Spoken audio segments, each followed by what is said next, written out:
my curiosity for you is what made you not quit? It would have been pretty easy, man, that first semester or quarter academic probation. Hey, this isn't for me, not at home, pack my bags and leave. What kept you coming back each time? To me, I would say it was the support from my friends, the support from the guys that I'd met in the community at life and outside of that, even with just Atlanta rugby, that were telling me, hey man, you are a good player. Keep going. Don't stop.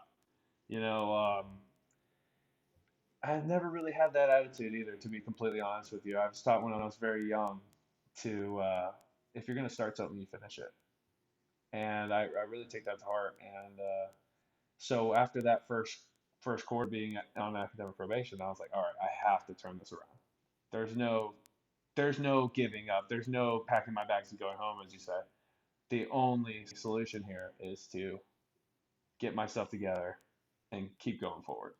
Join me, Jeremy Swick, on Into the Unknown, a podcast that delves into the personal journeys, stories, and experiences of individuals across diverse professions. As a historian by trade, I firmly believe that our personal histories shape our present and offer valuable insights into our paths ahead. With that being said, let's get into it. On this episode of Into the Unknown, I am joined with a very special guest, Mr. Daemon Torres. How are you doing today, Daemo? All good, Sumo. How about you, brother? Man, I can't complain. I can't complain. A little cold in Wisconsin right now, but I chose to move back, so it's all good, bro. Right. Of course. Not too bad here in Dallas, I'll say. A I love little it. rainy, but that's it. I love it. I love it, man. So, way we kick off the show is talk about the importance of networking. I think it's so important to get to know people wherever you might be. And how do we know each other, man? I want to say it was 2021. I was coming off my first season of rugby ATL, and in the off season, came and joined Old White to play some sevens. Um, you were around training with the lads and came along with us to nationals as our team manager. Absolutely sorted the boys out. I'm the perfect van driver slash anything we needed, man. You were there to help us out, and obviously you are the captain and leader of the Sumo Warriors with Atlanta Old White. So yeah, man. Hey, man, long live the Sumo Warriors. And one of the dope things about Atlanta Old White and just playing rugby down in Atlanta in general is as big as the city is, as big as the area is, rugby is really small. We all loosely know each other, Yeah, we're all loosely connected, which is pretty sweet, man. for sure, man. And it's awesome that in this little Old White community, whether it's Old White or the Renegades or Life Guys or when Rugby ATL was there as well, there was a sense of community, like you said, because it was so small. We would train at Old White's pitch. I mean, we would train with the Renegades sometimes. Old White would train at Rugby ATL HQ or at Life. There was always the intermingling, and I thought that was always really special. Definitely a special thing about Atlanta. It really was, man, because we're competing with each other, against each other, depending on what team you are or what time you're playing in the Right. year, if it's spring, summer, or 15s. It was just always a cool atmosphere because, of course, we're all going down to Buckhead at the end of the night. We're all going to end up in the same Right. places and hang Yeah. out and just have a good time. So it was always fun, Yeah. man. Yeah. RIP Buckhead Saloon.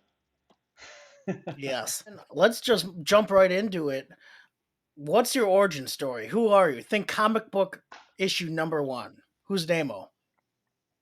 Perfect. Yeah. So obviously, my name's Daemon Torres. I was born in a suburb of Austin called Round Rock, Texas. Yeah, man. I played football my whole life. I'm a massive Cowboys. I know you'll love that. Cowboys, Mavericks, Rangers fan. We won't talk about the other weekend though. Uh, and so I played football my whole life, and then when my senior year of football ended, I had a few friends call me up and say, "Come out to rugby practice," and I was like, "You know what? Football's done. Nothing to worry about." Came out to play rugby, and that's where I met Dr. Paul McCartney, who is my rugby coach, aka Dr. Rock. He was a Life alumni, and he saw potential in me when I was young, and actually put my name forward to go to the Life U summer rugby camp where they would hold every year, bring all high school athletes from all around the country to see if they were, basically good enough to play at Life. So Luckily enough, I got sorted out to that camp and earned myself a scholarship to play at Life. And honestly, man, it just grew from there. When you first get that first day of practice, what were your thoughts about this rugby? Did you know about it beforehand, or were you just simply just done with football and looking for something to do? So luckily enough, we got a few rugby league games on TV when I was young. We were when my family was one of the first ones to jump in on the direct TV craze, and we got all these channels right for a super cheap price. And one of the channels just happened to be rugby. I want to say I was 10, 11 years old, and I was watching. And I was like, wow, these guys like are super physical, super fast. They are like, it's very exciting. Like I didn't know what it was, so I looked into it then, and then kind of put it on the back burner and was like, oh, that's pretty cool. Maybe I'll do that one day, maybe not. And then as soon as the football ended for me, I had these two friends who I'm very close with, Sean and David Lemasters, who asked me to come out, and that was that, man. I fell in love with the sport immediately. As soon as I got my hand to the ball and just realized how open and flowing and expressive the game was, that was it for me. I've been in love ever since. You said you went to this camp. What were your plans before this camp? Because rugby just kind of came into the picture. Honestly, I was looking at maybe going to JUCO, play football. Didn't get any D1 offers out of high school, so probably was going to go the JUCO route, see if that worked out. But knowing me, probably would not have. But yeah, that was the idea. Go JUCO, try to get a D1 offer, and then try to make the NFL. So, you had a bet life. What was that like? What was that first experience up on campus and in Marietta? Did you just throw everything in a bag and move up there, or how did that work?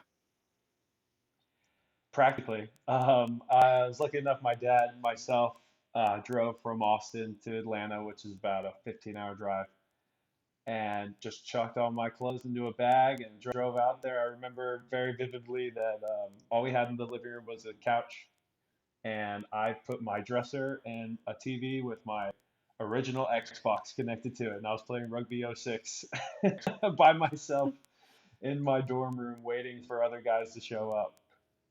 It was super interesting. I mean, the first training at Life was, I'll never forget it because I watched a guy pass the ball off his left and his right hand, and I was like, I don't know if I'm in the right place. But yeah, man, the skill level was just so much higher, and I think that really built the passion for me to just improve and get better because I was like, if I don't work on this, I'm gonna get left behind. And I was already like a step behind because I'd only played rugby ever for one full season. So I was like, I have to accelerate this process because if not, whew, man, I was gonna have a tough go. So take me to that. Were you a starter right away, or how did that end up working all out for you? Oh no, definitely not a starter right away. I think the adjustment from high school to college was tough for me, especially being so far away from home. I ended up being academically ineligible after my first semester, or first quarter, as we do at Life, and I really gutted me. And the thing that got me the most was the coaches that were there, who were David Gannon and Dylan Fawcett, aka the Butcher. They were the hardest on me out of anybody. I'd never really been in a position where I failed and someone else came to me and said, "You failed. You need to be better." It was always like, I just have to deal with it, whatever. So hearing them and feeling them be upset with me drove me as well. I was like, okay, I need to improve to get better. So that first year, I played one game with the varsity team, which was great. And we ended up going on and winning the national championship, and that was great. But still, that hunger was inside me. It's like I want to be in that game. Fast forward to year two, play a whole fall season, and they decide this season we're going to make two teams. We're going to have a varsity squad that's like all undergrad players that are like the top high performance guys, and then a D2 men's club where it'll be all of the men's players plus all the guys that just are falling short of that varsity mold. And unfortunately slash fortunately, I was dropped to that D2 men's side. and at the time I was devastated, right? I was like, oh, I really want to compete for another national championship, playing with my undergrad, players with me instead of these men's club guys. Like, I don't know how I'm going to do this, that, and the other. But it ended up being a blessing in disguise because what I got out of it was a ton of playing time. I was an immediate starter with the team, playing second row against grown men week in and week out at 19 years old is it's a bit more of a challenge, I'd say.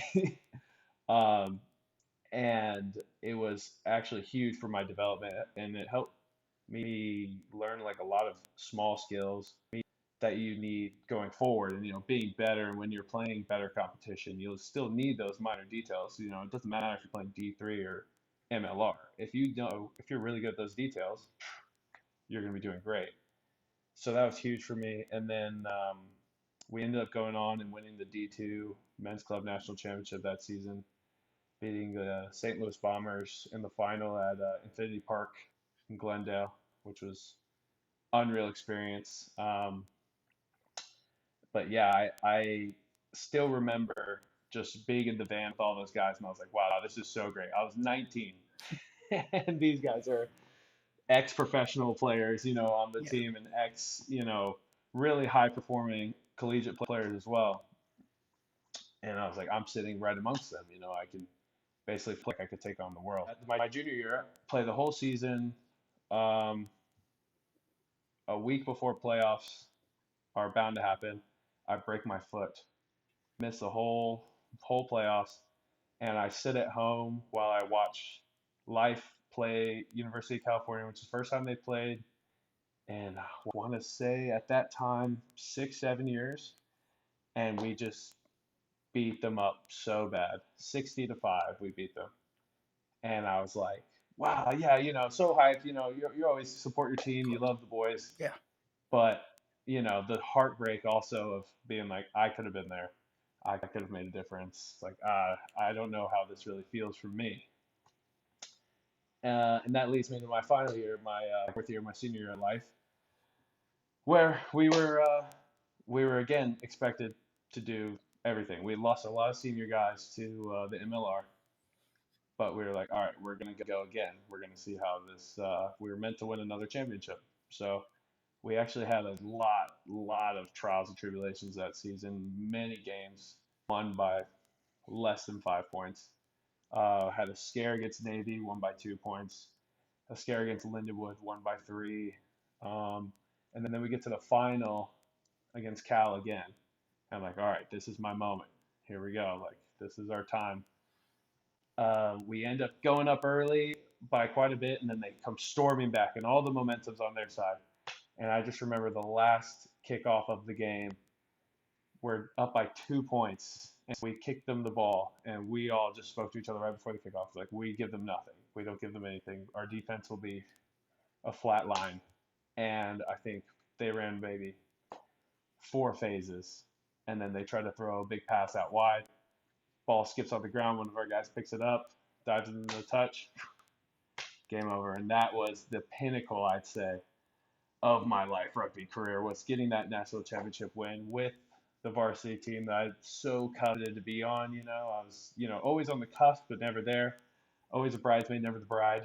And getting to that moment was huge, man. It was awesome. Daemo, that's amazing. My curiosity for you is what made you not quit? It would have been pretty easy, man, that first semester or quarter, academic probation. Hey, this isn't for me, not at home, pack my bags and leave. What kept you coming back each time? To me, I would say it was the support from my friends, the support from the guys that I'd met in the community at Life and outside of that, even with just Atlanta Rugby, that were telling me, hey, man, you are a good player. Keep going. Don't stop.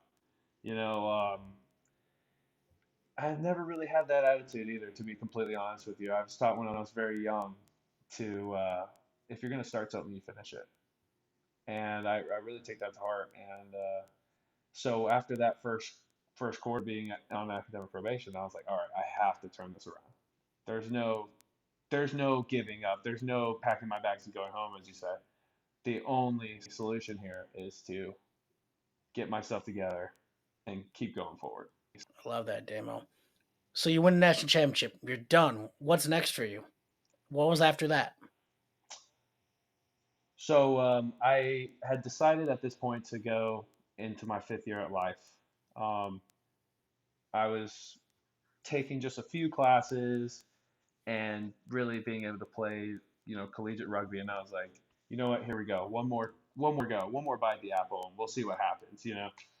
This year we had lost even more guys, to the MLR. So we were a very, very young team. We had a lot to figure out. Uh, we actually go out to Arkansas State and lose to them for the first time in 7 years, I want to say, 6 years. And that was heartbreaking, devastating. It was probably, I want to say it was my first loss in a life jersey, was that one. And I took some thinking. I sat back and I thought, we play Lindenwood next week, which is our biggest rivals at life. And we have to set the tone, make a statement. Lindenwood comes to town. We play them in a barnstorming match. It was such a great, great game. Barely ink it out the win again with our defense, smashing guys and forcing the guy into touch, and we win the game. But as exciting as that was, we won that game, and then 2 weeks later, we're meant to have our senior day. I'm very excited because I'm finally, getting my flowers or whatever, as they say. And then all of a sudden, they're like, oh, we have to cancel the game. COVID is around. So we're just going to cancel the game 2 weeks, then we'll see if we'll reschedule. 2 weeks quickly turned into 6 months. And unfortunately, my fifth year was cut short. Um, so I ended up going and I, finished my degree at life.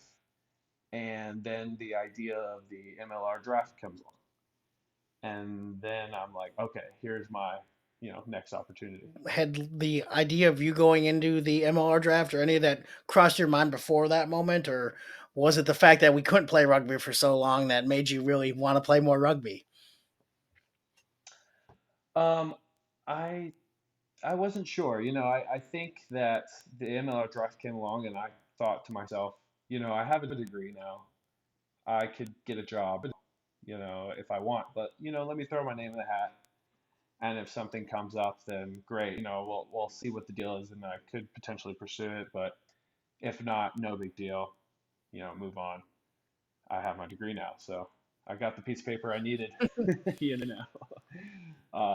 But no, I don't think it really did cross my mind too much. So that leads me to my next question. What happened with that? So, like I said, I entered the 2020 MLR draft. Unfortunately, I was well, let me premise it with this, right? We had a bit of like a draft party at my apartment. Myself and, Justin Johnson, JJ, had both entered into the draft. And Connor Mooneyham as well, excuse me, another left guy. We had all entered. Connor wasn't at the party, but myself, JJ, a few of our close friends and roommates/girlfriends were there as well.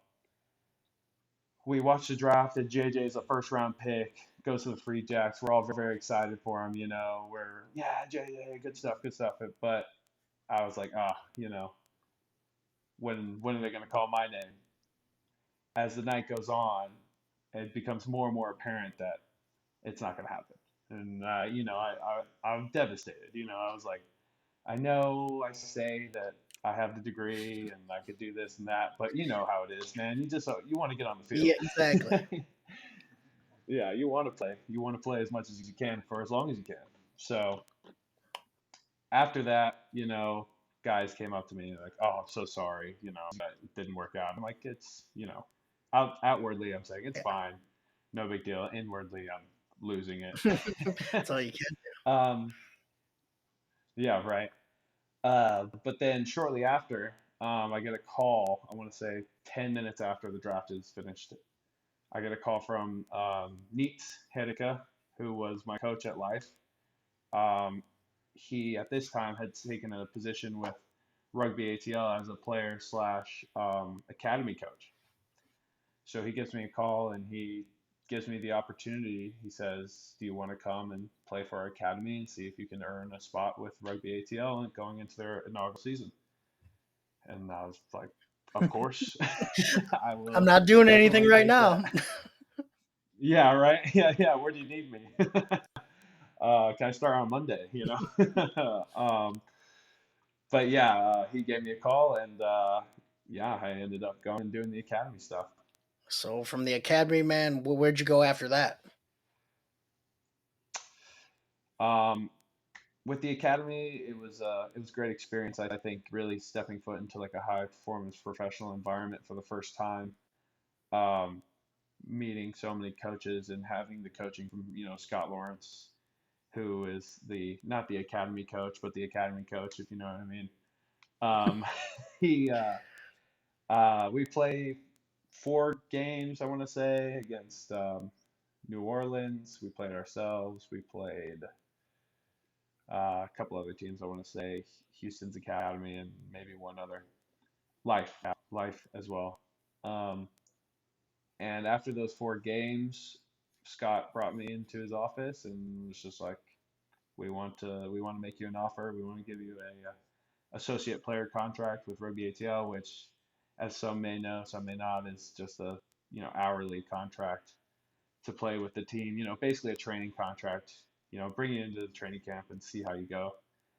And I had a serious conversation with my parents at this point because I did have my degree from life. I could easily go get a job making at least 40K, 50K, as an entry level position anywhere. And they told me that when I was a little kid, they asked me what I wanted to do when I grew up, and I said I wanted to be a professional athlete. And they said, "This is your opportunity, so take it, have a go." And I was like, can't beat So that. what happens to you after that? Well, we go into the preseason with Rugby ATL, and I honestly get, I get, it's a whole other level. I get absolutely dumbfounded by how good these guys are all over again. Just like when I started at life, like my goodness, these guys are really good and they're really big and they're very physical. I went from playing second row in college all 5 years to now I'm the shortest back row on the team. So I had to learn a few different and new skills. I went from playing in the middle of the field to now playing on the edge. Um, Learning about how detailed it really does get within like a professional organization. And,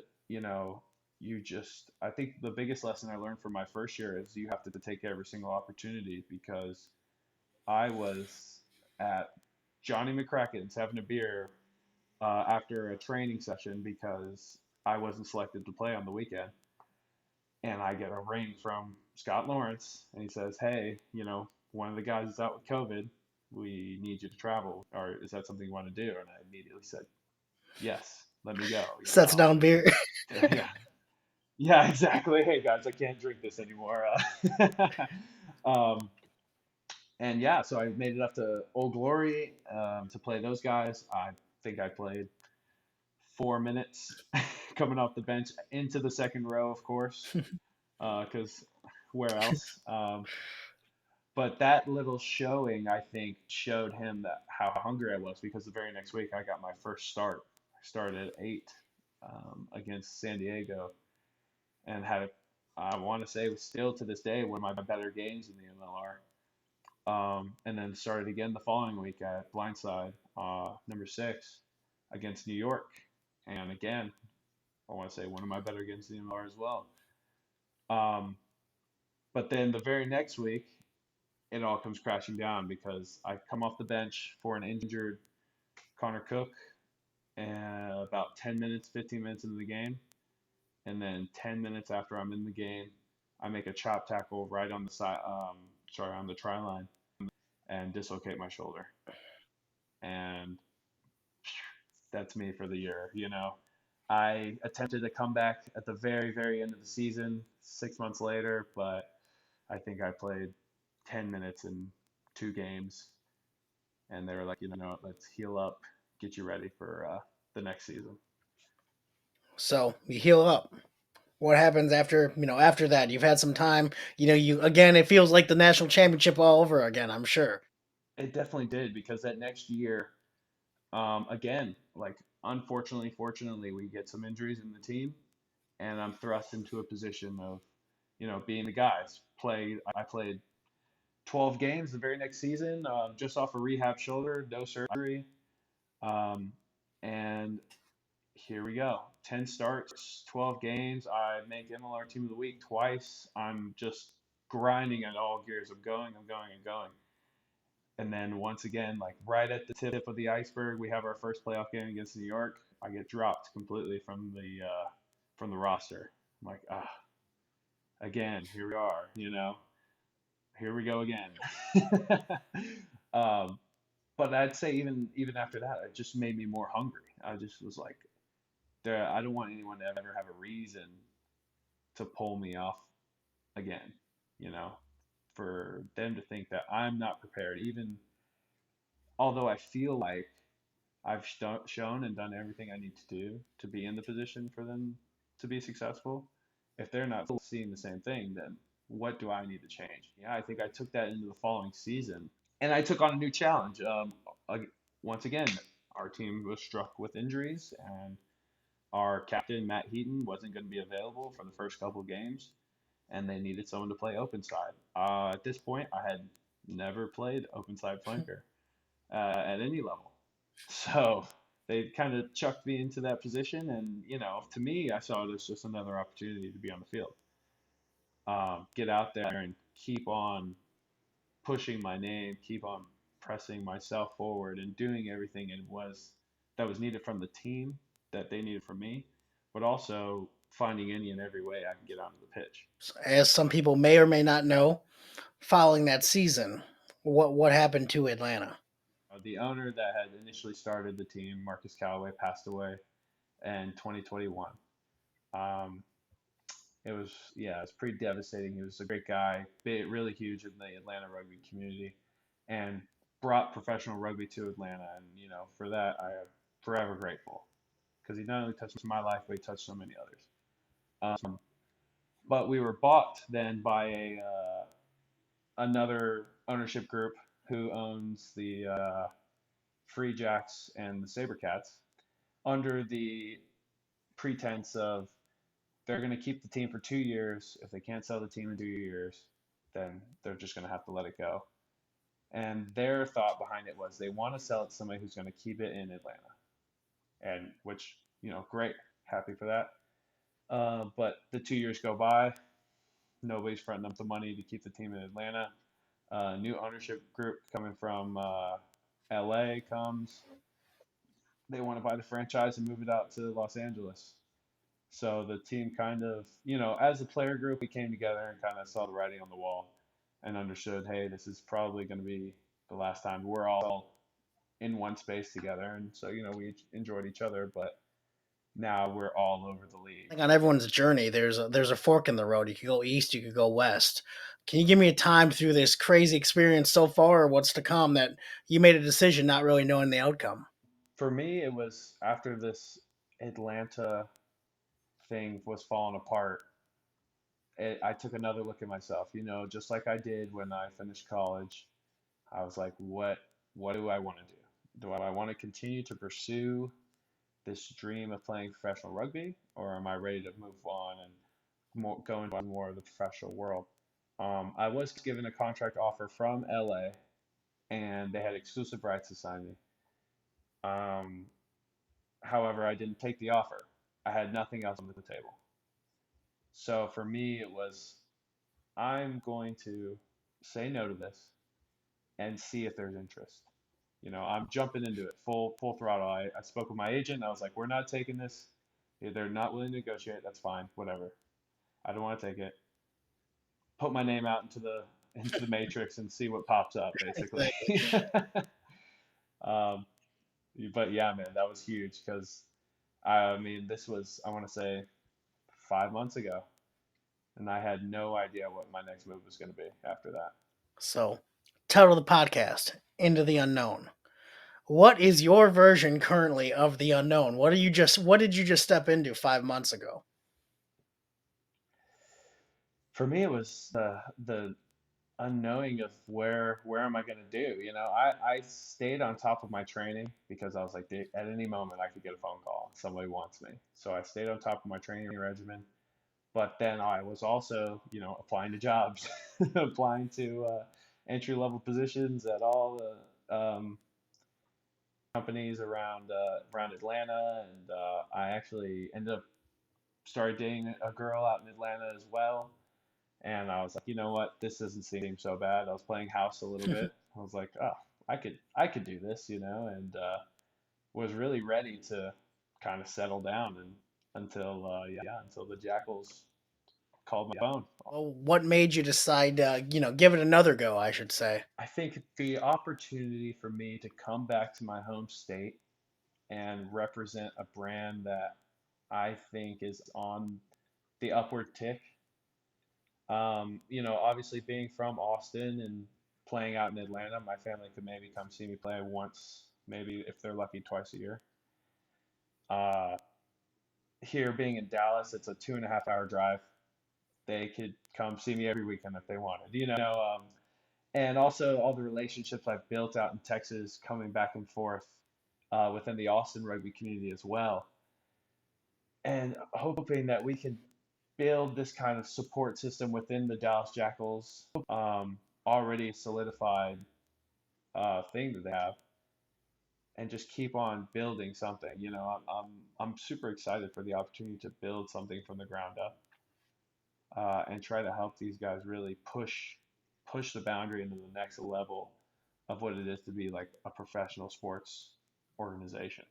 Damo, that's so exciting, man. It's cool to kind of see, you travel far away because of rugby, and now you're able to come back closer to home because of rugby. It's really cool. Oh yeah, yeah, man, it's a blessing, honestly. So, for those who don't know, when do you guys start up? Have you started training already? What's going on in Jackal World? I guess. Yeah, so training started this week. Preseason week one has been a bit of a stormer. Body's a bit sore, but yeah, man, we have our. This is our first week of preseason. We've got 3 more weeks before our first preseason match in Houston against the Free Jacks. And then after that, we're straight into the season, March 3rd in LA, luckily enough, against LA. So I get to see a bunch of my old friends again, and yeah, we'll have a go. That's exciting, man. I got one thing before I leave. I just wanted to show you this. I think you already know I have it, but you Oh, know, yes. my Daemo jersey Oh, from love the it. the Peach game. Oh, yeah. But it's cool, man. That's It's awesome, just dude. cool how rugby continues to build. I'm excited to, get down. I'm hopefully going down to DFW pretty soon for a couple different things, and definitely gonna try to catch a game. Oh, lovely, man. Hey, you let me know, and I will get you a ticket I anytime. appreciate you, man. Again, I just wish you nothing but the best of luck going forward. Rugby life, all that stuff. We talk quite a bit, so man, I'm just looking forward to see how it all unfolds. Yeah, man. And thank you for letting me come on here on your platform, and I'm loving the way it's growing, dude. And the people that you've been talking to have been super cool to hear their stories. And yeah, man, I just hope you keep this up and keep trucking along. Appreciate you, man. That was another fun episode of Into the Unknown. I truly appreciate you taking the time to listen. And if it provides you any value or entertainment, I would love if you shared it with others, liked, subscribed, and really just help the podcast grow. Again, tell a friend, tell a foe, just anyone who might enjoy hearing some stories of people's own journeys and what got them to where they are today. Till next time.